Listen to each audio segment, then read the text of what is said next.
दुनिया शरीर है तो भारत उसकी आत्मा। बताया क्यों नहीं मिटती हमारी हस्ती। भागवत का बड़ा बयान। राष्ट्रीय स्वयंसेवक संघ के सरसंघचालक मोहन भागवत ने भारत की प्राचीन संस्कृति और आध्यात्मिक विरासत को लेकर एक बड़ा बयान दिया है। नागपुर में आयोजित पंचकल्याणक प्रतिष्ठा गजरथ महोत्सव के दौरान संतों की एक विशाल सभा को संबोधित करते हुए भागवत ने भारत को विश्व की आत्मा करार दिया।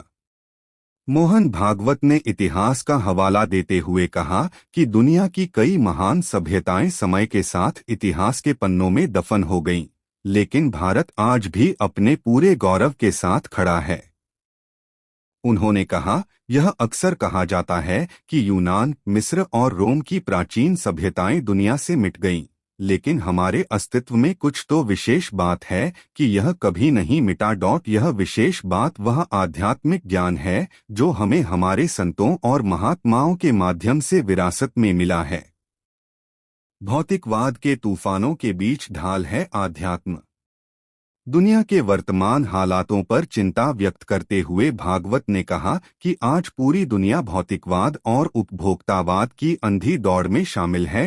इन तूफानों ने कई विकसित समाजों की नींव हिला दी और उन्हें नष्ट कर दिया, लेकिन भारत के पास अपने पूर्वजों का दिया हुआ वह ज्ञान और बुद्धिमत्ता है जिसने हमें इन चुनौतियों के बीच भी टिकाए रखा है।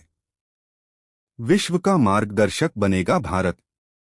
संघ प्रमुख मोहन भागवत ने जोर देकर कहा कि जब तक भारत का अस्तित्व सुरक्षित है तब तक दुनिया भी सुरक्षित रहेगी।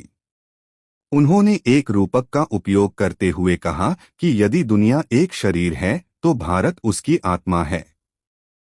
उनका मानना है कि जब जब विश्व किसी बड़े संकट में फंसता है या वैचारिक रूप से भटकता है, तब भारत ही वह देश है जो उसे शांति और मानवता का सही रास्ता दिखाता है।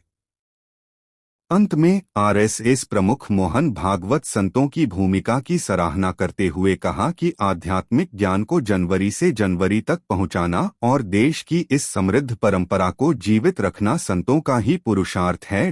उनके अनुसार दुनिया के पास वह गहरा आध्यात्मिक बोध नहीं है जो भारत के पास सदियों से संचित है।